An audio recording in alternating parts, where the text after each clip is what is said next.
नमस्कार दोस्तों, मैं विक्रांत चौधरी एसके बुक्स के यूट्यूब चैनल पर आपका स्वागत करता हूं।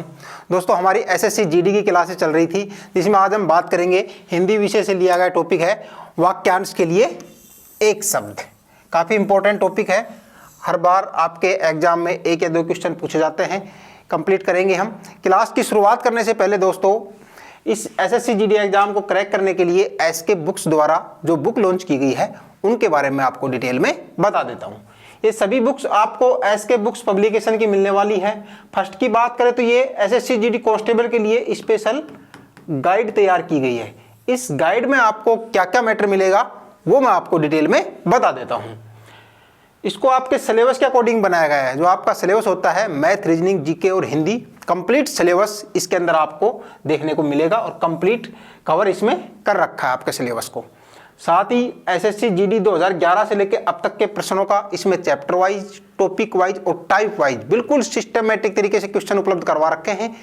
इससे आपको ये आइडिया हो जाएगा कि एग्जामिनर किस प्रकार से क्वेश्चन पूछता है और उसी आधार पर आप अपनी तैयारी कर सकते हैं। दोस्तों, मैथ और रीजनिंग की बात करें तो आपका जो एग्जाम होता है वो ऑनलाइन बेस पे होता है और ऑनलाइन एग्जाम में आपकी टाइम की वैल्यू बहुत ज़्यादा होती है। इसी के आधार पर हमने मैथ और रीजनिंग के लिए आपको इसमें शॉर्टकट ट्रिक्स उपलब्ध करवा रखी है, जिससे आप अपने समय की बचत कर सकते हैं।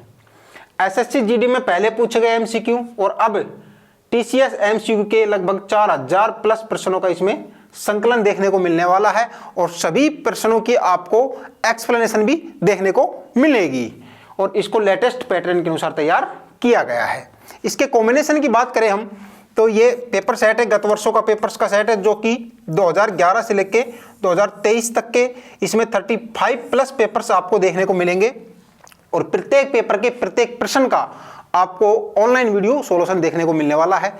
हर पेपर के ऊपर आपको क्यूआर कोड मिलेगा। आप क्यूआर कोड अपने मोबाइल से स्कैन करें और कंप्लीट एक्सप्लेनेशन आप देख सकते हैं। साथ ही बात करी जाए हिंदी के लिए तो ये सामान्य हिंदी वस्तुनिष्ठ प्रकार की है, जो कि सभी प्रतियोगी परीक्षाओं के लिए आपके लिए उपयोगी साबित होने वाली है। इसमें कंप्लीट ग्रामर आपको देखने को मिलेगी। जो भी आपका हिंदी का ग्रामर होता है, कंप्लीट ग्रामर को इसके अंदर कवर किया गया है। टॉपिक वाइज प्रश्नों का संग्रह है, प्रीवियस ईयर के प्रश्न भी आपको इसमें देखने को मिलेंगे। साथ ही हम बात करें कंपटीशन एग्जाम में हिंदी की अनुपम अध्ययन सामग्री की, तो इसमें आपको देखने को मिलने वाली है। ये सभी बुक्स आप अपने नज़दीकी बुक स्टोर से भी प्राप्त कर सकते हैं और ऑनलाइन भी परचेज कर सकते हैं। ऑनलाइन खरीदने के लिए आपको इसका लिंक डिस्क्रिप्शन बॉक्स में मिल जाएगा। चलिए हमारे टॉपिक पे आते हैं। वाक्यांश के लिए एक शब्द, एक या दो क्वेश्चन आपको 100% देखने को मिलते हैं आपके पेपर में। तो शुरुआत करते हैं फर्स्ट क्वेश्चन से। पहला सवाल देखेंगे, जिसकी सीमा न हो, वाक्यांश के लिए एक शब्द क्या होगा? ऑप्शन देखते हैं। ए है परिसीमित, बी है सीमांकित, सी ऑप्शन है असीम और डी है ससीम। तो क्या होगा? जिसकी सीमा न हो, क्या होगा? असीम। जिसकी कोई सीमा या क्षेत्र निर्धारित नहीं होता है, उसके लिए वाक्यांश के लिए एक शब्द क्या होता है? असीम होता है। ठीक है, आगे देखेंगे। जो समान न हो, यानी कि जो समान न हो, असमान हो, तो वाक्यांश के लिए एक शब्द क्या होगा? ए है एक समान, बी है विषम, सी है खुराक और डी है बराबर। तो क्या होगा? विषम, जो समान न हो, और समान के लिए सम, और जो समान न हो उसके लिए क्या होगा? विषम होगा। क्लियर है? जिसके पास न पहुंचा जा सके, अज्ञात, आगे सी है अगम्य और डी है अगवानी। जिसके पास न पहुंचा जा सके उसके लिए वाक्यांश का एक शब्द क्या होगा? अगम्य। और जिसका पता नहीं हो, जिसको हम जान नहीं सकते, वो क्या होगा? अज्ञात होगा। और अज्ञे, जिसे जाना न जा सके। समझ रहे हो? तो ऑप्शन क्या होगा आपका? सी राइट होगा, अगम्य। जिसके पास न पहुंचा जा सके उसके लिए वाक्यांश का एक शब्द क्या होगा? अगम्य। इस प्रकार के क्वेश्चन आपके एसएससी जीडी एग्जाम में पूछे जाते हैं। नए भारत में सरकारी नौकरियां 100% भ्रष्टाचार रहित है। विद्यार्थी अपनी योग्यता से ही सरकारी नौकरी प्राप्त कर सकते हैं। इसके लिए ऑफलाइन कोचिंग सबसे उत्तम होती है, क्योंकि यहाँ पर पढ़ाई का एक पॉजिटिव वातावरण मिलता है। विद्यार्थी केवल अपनी पढ़ाई में ही ध्यान देता है और अपनी रोज की दिनचर्या से वो अलग होता है। साथ में अध्यापकों से उसका संपर्क रहता है जिससे वो डाउट क्लियर भी कर सकता है। इसके लिए उपयुक्त रहेगा कि वह एक अच्छे इंस्टीट्यूट में तैयारी करे जहां पर उसको बाहर न जाना पड़े। हमारी संस्थान में हॉस्टल है जहां विद्यार्थियों को कठोर अनुशासन का पालन सेना के रिटायर अधिकारियों की देखरेख में होता है। यहाँ विद्यार्थियों को स्मार्टफोन रखने की अनुमति नहीं है। रात को प्रत्येक 40 से 50 लड़कों पर एक वार्डन उपलब्ध रहता है। पढ़ाने के लिए सक्षम अध्यापकों की टीम एसके बुक्स के लेखक श्री राम सिंह यादव जी के नेतृत्व में कार्य करती है। हर विषय जो एसएससी जीडी भर्ती परीक्षा के लिए महत्वपूर्ण है उसको हम विस्तार से हमारे ऑफलाइन सेंटर में पढ़ाते हैं। हम ऑफलाइन सेंटर में उन सवालों पर अधिक महत्व देते हैं जो कि एसएससी जीडी भर्ती परीक्षा करवाने वाली संस्था पूछती है। हम बार बार टेस्ट के माध्यम से आपके कमजोर विषयों की जानकारी लेकर उनको एक्स्ट्रा पढ़ाते हैं।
नेक्स्ट देखेंगे वह बात जो जनसाधारण में चलती आ रही है। वाक्यांश के लिए एक शब्द क्या होगा? ए है किंवदंती, बी है कूप मंडूक, सी है कपोल कल्पित और डी है किंकृतव्य। तो क्या होगा? वह बात जो जनसाधारण में चलती आ रही है, यानी कि अपने पूर्वजों से चलती आ रही है, वही परंपरा जो चलती आ रही है, उसके लिए क्या शब्द होगा? किंवदंती। यानी कि किंवदंती के अनुसार ऐसा कहा गया है, यानी कि जो जनसाधारण यानी पुरानी बातें जो चलती आ रही है उसके लिए वाक्यांश का एक शब्द क्या होगा? किंवदंती। क्लियर है? आगे देखेंगे सामान्य नियम के विरुद्ध बात। सामान्य नियम के विरुद्ध बात। ठीक है। ए है अपवाद, बी है वाद, सी है संवाद और डी है विवाद। तो क्या होगा? सामान्य जो नियम होते हैं उस नियम से अगर कोई विरुद्ध बात चली जाती है, विपरीत बात चली जाती है, तो उसके लिए हम क्या बोलते हैं? अपवाद बोलते हैं। क्या बोलते हैं? अपवाद। क्लियर है? आगे देखेंगे प्रार्थना या निवेदन करने वाला। वाक्यांश के लिए एक शब्द क्या होगा? ए है स्तुति, बी है भजन, सी है भक्त वत्सल्य और डी है प्रार्थी। प्रार्थना या निवेदन करने वाला। तो क्या होगा? प्रार्थी। आपने देखा होगा हमने स्कूल टाइम में जब एप्लीकेशन लिखते थे, छुट्टी के लिए एप्लीकेशन लिखते थे, किसी भी प्रकार के एप्लीकेशन लिखते थे, तो नीचे हम प्रार्थी लिखते थे।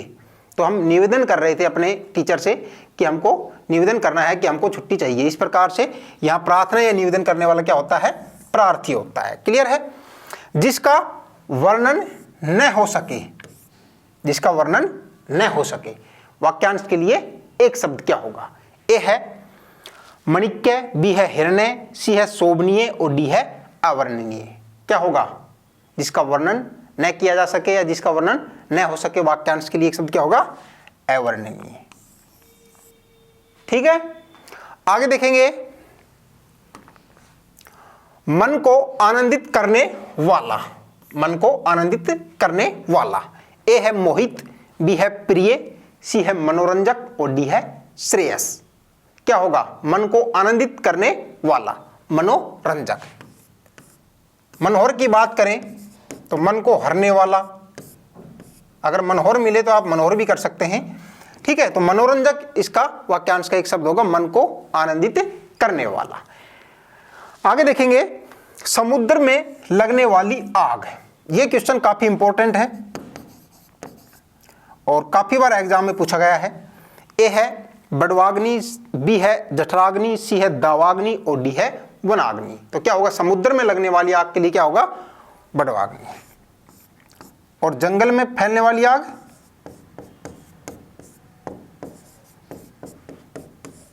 जंगल में फैलने वाली आग क्या होगा, दावाग्नि। क्लियर है। आगे देखेंगे, जिसने गुरु से दीक्षा ली हो, जिसने गुरु से दीक्षा ली हो। ए है विद्यार्थी, बी है शिक्षार्थी, सी है दीक्षित और डी है देवड़ा। जिसने गुरु से शिक्षा ली हो उसको लिए क्या होगा, वाक्यांश का एक शब्द दीक्षित। क्या होगा, दीक्षित। आगे देखेंगे, जिसका निवारण करना कठिन हो। ए है अनिवार्य, बी है अपरिहार्य, सी है दुर्निवार्य और डी है अवश्य संभव। तो क्या होगा, जिसका निवारण करना कठिन हो, दुर्निवार्य। अनिवार्य क्या होता है, कंपलसरी, ठीक है। दुर्निवार्य इसका राइट आंसर होगा। 15 दिन में एक बार छपने वाली पत्रिका को कहते हैं। ए है मासिक पत्रिका, बी है वार्षिक पत्रिका, सी है साप्ताहिक पत्रिका और डी है पाक्षिक पत्रिका। आपको देख रहा होगा कौन सा होगा, पाक्षिक पत्रिका। और ये 7 दिनों में, ये 1 वर्ष में छपने वाली पत्रिका और ये माह में 1 बार। ठीक है, मासिक पत्रिका माह में 1 बार छपने वाली, वार्षिक पत्रिका वर्ष में 1 बार छपने वाली, साप्ताहिक पत्रिका यानी कि 1 वीक में छपने वाली पत्रिका और पाक्षिक पत्रिका जो होती है वो 15 दिन में छपने वाली पत्रिका होती है। क्लियर है। नेक्स्ट देखेंगे, आशा जगाने वाला। ए है आशाजनक, बी है आशातीत, सी है आशानुगत और डी है आशीष। आशा जगाने वाला तो क्या होगा, आशाजनक। ठीक है। आगे देखेंगे, शरण में आया हुआ वाक्यांश के लिए एक शब्द क्या होगा। ए है शरणागत, बी है आश्रयदाता, सी है अतिथि और डी है शरणादाता। तो क्या होगा, शरण में आया हुआ, शरणागत। और ये जो अतिथि है, अतिथि, ये आपको शुद्ध अशुद्ध जो शब्द होते हैं उसमें भी देखने को मिलता है, तो आपको इसको भी देखना है। अतिथि कैसे लिखा जाता है, अतिथि। बच्चे क्या कर देते हैं, अतिथि बोल कर देते हैं, जो कि गलत है। क्या राइट होगा, अतिथि होता है, अतिथि। ठीक है, तो शरण में आया हुआ वाक्यांश के लिए शब्द क्या होगा, शरणागत। क्लियर है। आगे देखेंगे, जिसे साधान्य नहीं जा सके। ए है संभाव्य, बी है असाध्य, सी है साध्य और डी है सुसाध्य।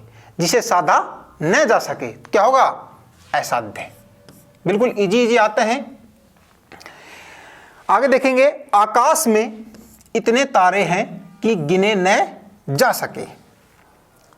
ए है असंख्य, बी है गणनीय, सी है गिनती के और डी है अनगिनत। तो आकाश में इतने तारे हैं कि गिने न जा सके वाक्यांश के लिए एक शब्द क्या होगा, अनगिनत, जिसे हम गिन नहीं सकते, अनगिनत। और गणनीय, जिसकी गणना की जा सके। क्लियर है। आगे देखेंगे, अनुसंधान। अनुसंधान का अर्थ क्या होता है कि अर्थ में खोज होता है। अनुसंधान का खोज का अर्थ अनर्थ होता है, द्वारा खोज का अर्थ होता है, का अर्थ खोज होता है। तो अनुसंधान का अर्थ क्या होता है, खोज, खोज होता है। डी ऑप्शन आपका राइट होगा। आगे देखेंगे, दोपहर। ए है दोपहर का अर्थ होता है दोपहरों का संग्राम, बी है दोपहर का अर्थ होता है दोपहरों का कदाचार, सी है दोपहर का अर्थ होता है दोपहरों का संहार और डी है दोपहर का अर्थ होता है दोपहरों का अनाचार। तो क्या होगा बताइए, सी, दोपहर का अर्थ होता है दोपहरों का संहार। ठीक है।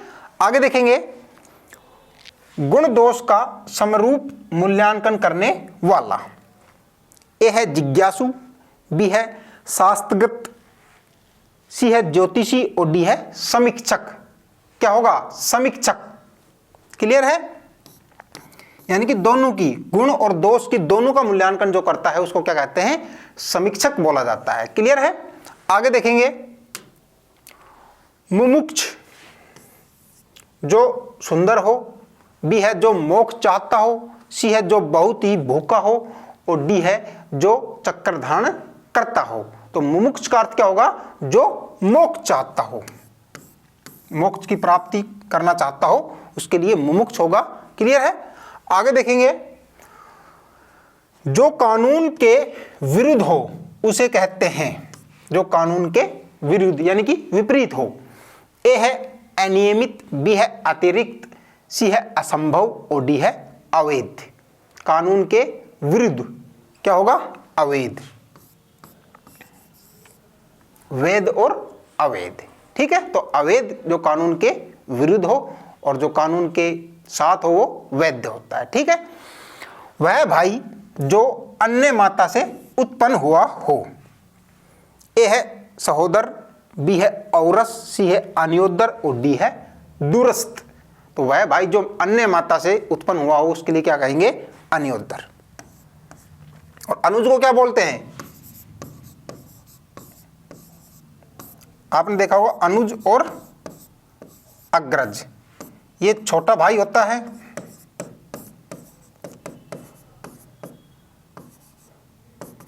छोटा भाई है ना, और ये अग्रज क्या होता है? बड़ा भाई। ठीक है? आगे देखेंगे,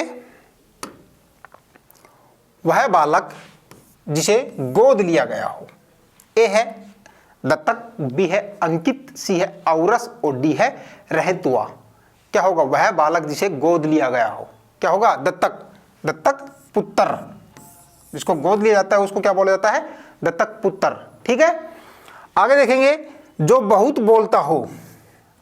ए है वाचाल, बी है वाक्पटु, सी है वाक चतुर और डी है बहुभाषी। तो जो ज्यादा बोलता है उसके लिए हम क्या शब्द यूज करेंगे? वाचाल। ठीक है? आगे देखेंगे, दोपहर के बाद का समय। ए है पूर्वाह्न, बी है अपराह्न, सी है मध्याह्न और डी है निषिद्ध। तो दोपहर के बाद के समय को क्या बोला जाता है? अपराह्न। बी ऑप्शन आपका इसमें राइट होगा। आगे देखेंगे, जो कहा न जा सके। जो कहा न जा सके। ए है अकथनिक, अकथिक, बी है अकथनीय, सी है अकथ्य और डी है नामुमकिन। जो कहा न जा सके, अकथनीय। ठीक है? अकथनीय, जो कहा न जा सके। नेक्स्ट देखेंगे, फेंक कर चलाए जाने वाला हथियार। काफी इंपॉर्टेंट है, बहुत बार पूछा जाता है क्वेश्चन। फेंक कर चलाया जाने वाला हथियार। ए है अस्त्र, बी है शस्त्र, सी है भाला और डी है गुलेल। तो फेंक कर चलाया जाने वाला हथियार क्या होगा? अस्त्र। इसमें बच्चे कंफ्यूज हो जाते हैं, अस्त्र या शस्त्र। शस्त्र यानी कि साथ रखकर चलाया जाने वाला हथियार शस्त्र कहलाता है और फेंक कर चलाया जाने वाला हथियार अस्त्र होता है। याद रखना है। ठीक है? जो आंख के समक्ष न हो। ए है अनदेखा, बी है परोक्ष, सी है अप्रोक्ष और डी है अज्ञात। तो क्या होगा? आंख के समक्ष न हो, और जो अपने सामने हो, आंखों के सामने, उसके लिए प्रत्यक्ष शब्द का यूज करते हैं। क्लियर है? कुल का नाश करने वाला वाक्यांश के लिए एक शब्द होगा। ए है कुलांगार, बी है कुलकेतु, सी है कुलावंतस और डी है कुलधर। यानी कि कुल का नाश करने वाला, उसके लिए वाक्यांश का एक शब्द क्या होगा? कुलांगार। ठीक है? अपने पास रखी हुई दूसरे की वस्तु। ए है धरनी, बी है धनज्ञ, सी है धराऊ और डी है धरोहर। क्या होगा? धरोहर। बोलते हैं ना, यह मेरी धरोहर है, इसको संभाल कर रखना। तो अपनी वस्तु है जो किसी की दूसरे के पास रखते हैं तो उसके लिए क्या हो जाता है? ये धरोहर हो जाता है। ठीक है? आगे देखेंगे, बिना वेतन के काम करने वाला। ए है वैतनिक, बी है अवैतनिक, सी है अपेय और डी है भुगतान विहीन। बिना वेतन के काम करने वाला, ठीक है, काम करने वाला, बिना वेतन के काम करने वाला क्या होगा? अवैतनिक। ठीक है। आगे देखेंगे, तैरने की इच्छा रखने वाला। ए है पिपासु, बी है अभिप्सा, सी है जिज्ञासु और डी है तितीर्षा। क्या होगा? तैरने की इच्छा रखने वाला, तितीर्षा। ये क्वेश्चन भी काफी बार पूछा गया है। ठीक है। आगे देखते हैं, किसी और स्थान पर वाक्यांश के लिए एक शब्द क्या होगा? ए है अन्यतर, बी है तत्तर, सी है यत्तर और डी है सर्वज्ञ। तो किसी और स्थान पर वाक्यांश के लिए एक शब्द क्या होगा? अन्यतर। यानी कि हम कहीं जाते हैं तो बोलते हैं अन्यत्र चलेंगे, कहीं और चलेंगे। ठीक है। आगे देखेंगे, जिसमें चेतना न हो। अचेतन, बी है मूर्ख, सी है चेतन और डी है चिरंतन। क्या होगा? जिसमें चेतना न हो, अचेतन। अचेतन मन, समझ रहे हो? नेक्स्ट देखेंगे,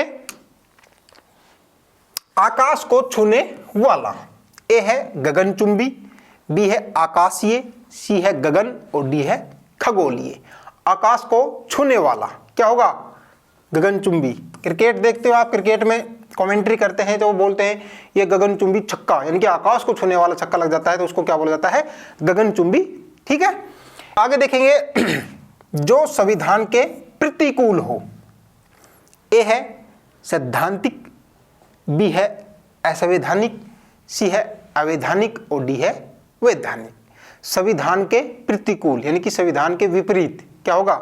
असंवैधानिक। और संविधान के अनुकूल उसके लिए क्या होगा? संवैधानिक। ठीक है। नेक्स्ट देखेंगे, आदि से अंत तक। ए है आदंत, बी है उपरांत, सी है अधोपंत और डी है समाप्त। आदि से अंत तक यानी कि प्रारंभ से अंत तक क्या होगा? आदंत। यह क्वेश्चन भी काफी बार पूछा गया आपके एसएससी जीडी एग्जाम में, तो इसको भी आप देखना है। जिस शब्द के नीचे रेखा खींची हो, जैसे कि मैंने खींची है, इसको क्या बोला जाएगा? ए है लकीर, बी है निम्नलिखित, सी है रेखांकित और डी है निम्नांकित। तो क्या होगा? रेखांकित, सी ऑप्शन। ये देखो रेखांकित, समझ रहे हो? नेक्स्ट देखेंगे, जिसके मन में कपट न हो। पहले तो क्वेश्चन को आपको अच्छे से पढ़ना है। जिसके मन में कपट हो, यह भी आ सकता था, लेकिन यहां दे रखा है जिसके मन में कपट न हो। जल्दीबाजी आपको बिल्कुल नहीं करनी है। हिंदी में आपके फुल में फुल मार्क्स आएंगे इन क्लासों को देखने के बाद में। बाकी आपको पेपर करते समय पेपर को आपको अच्छे से देखना है, प्रश्न को अच्छे से पढ़ना है, क्योंकि एक न की गलती है आपसे क्वेश्चन गलत करवा सकती है। तो यहां दे रखा जिसके मन में कपट न हो। ए है असहाय, बी है निष्कपट, सी है कपटी और डी है धोखेबाज। जिसके मन में कपट हो, कपटी हो जाता, आप तुरंत आपको दिखता कपटी, और यहाँ पर ए में मिलता आपको कपटी, आप तुरंत ए आंसर कर देते। यहाँ इसलिए बोल रहा हूँ क्वेश्चन को अच्छे से देखना है। जिसके मन में कपट न हो लिख रखा है तो क्या होगा? निष्कपट। बी ऑप्शन आपका इसमें राइट होगा। क्लियर है? आगे देखेंगे, जिसका विवाह न हुआ हो। ए है किशोर, बी है विधुर, सी है अविवाहित और डी है युवा। तो जिसका विवाह न हुआ हो, जिसकी शादी न हुई हो, उसके लिए वाक्यांश के लिए एक शब्द क्या होता है? अविवाहित। क्लियर है? तो इस प्रकार से ही दोस्तों आपके एसएससी जीडी एग्जाम में क्वेश्चन पूछे जाते हैं वाक्यांश से संबंधित। बिल्कुल इजी सवाल आते हैं आपके एग्जाम में, आपको अच्छे से देखना है। और इन बुक्स के बारे में मैंने आपको बताया था क्लास की शुरुआत में। ये बुक्स आप अपने नज़दीकी बुक स्टोर से भी प्राप्त कर सकते हैं और ऑनलाइन भी खरीद सकते हैं। अगर आपको ऑनलाइन लेना है तो इसका लिंक आपको डिस्क्रिप्शन बॉक्स में मिल जाएगा। धन्यवाद दोस्तों। कैसी लगी आपको आज की क्लास? कमेंट करके बताएं। वीडियो को लाइक करें, चैनल को सब्सक्राइब करें और अपने दोस्तों के साथ शेयर करें। मिलेंगे नेक्स्ट वीडियो में। जय हिंद।